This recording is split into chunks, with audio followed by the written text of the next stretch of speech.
bienvenue pour cette journée de mobilisation à l'appel de la CGT. Avant de commencer et de partir en manifestation, nous allons terminer devant la préfecture. Nous tenons à saluer particulièrement les luttes des salariés des Pyrénées-Orientales avec leur syndicat CGT, aux camarades du conseil départemental qui luttent avec la PMI, aussi pour les assistantes familiales, celles et ceux de la clinique du Pré, mais aussi de l'hôpital de Thuir, qui se sont mobilisés cette semaine pour le maintien du service public et de la pédopsychiatrie. La lutte des cheminots pour l'augmentation de la prime de travail et plus globalement pour le service public ferroviaire. La lutte des fonctionnaires contre les 10%, contre les jours de carence, la lutte de nos postiers et de nos postières contre la répression syndicale. Lors de la manif, nous ne manquerons pas de les faire intervenir sur le passage pour qu'ils puissent s'exprimer sur leur lutte en cours. Si nous sommes là aujourd'hui, c'est que nous sommes déterminés.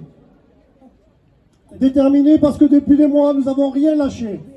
Nous sommes déterminés à gagner l'abrogation de la réforme injuste et injustifiée des retraites de 2023 pour un retour de l'âge de départ à la retraite à 62 ans, puis à 60 ans, pour tous et toutes et à tout prix. Si nous avons choisi cette date aujourd'hui, c'est que nous pouvons enfin avoir un vote à l'Assemblée nationale concernant cette réforme des retraites. Karine, est-ce que tu peux arrêter ton téléphone, s'il te plaît? Juste mettre en pause. Cette réforme des retraites qui ne passe toujours pas, qui est encore rejetée par 65% de la population et qui constitue un véritable déni de démocratie, contre l'avis des salariés, contre les organisations syndicales, et sans le vote à l'Assemblée nationale, comme je vous l'ai dit, ils ont utilisé le 49.3 pour passer en force.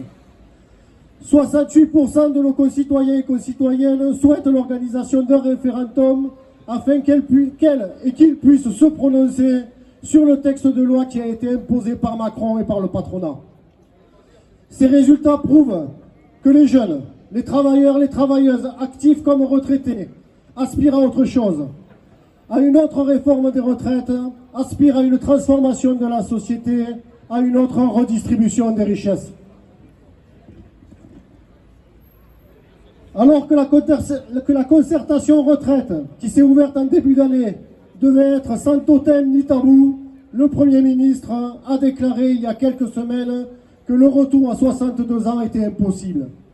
Le prétexte du déficit public pour aller à l'encontre de la volonté des travailleurs et des travailleuses est une hérésie, tout autant que celui de la compétitivité des entreprises avancée par Macron. Gouvernement et patronat s'entêtent à ne pas vouloir trouver de nouvelles ressources de financement pérennes, alors que des propositions abondent notamment par la CGT et Sophie Binet. Augmentation des salaires, donc des cotisations sociales. Mettre en place l'égalité salariale entre les femmes et les hommes. Mener une politique de l'emploi ambitieuse permettant à tous et toutes de bénéficier d'un droit à l'emploi, ou encore réorienter des milliards de cadeaux faits aux entreprises vers notre système de sécurité sociale. Des mesures concrètes, elles sont justes et elles existent. Cela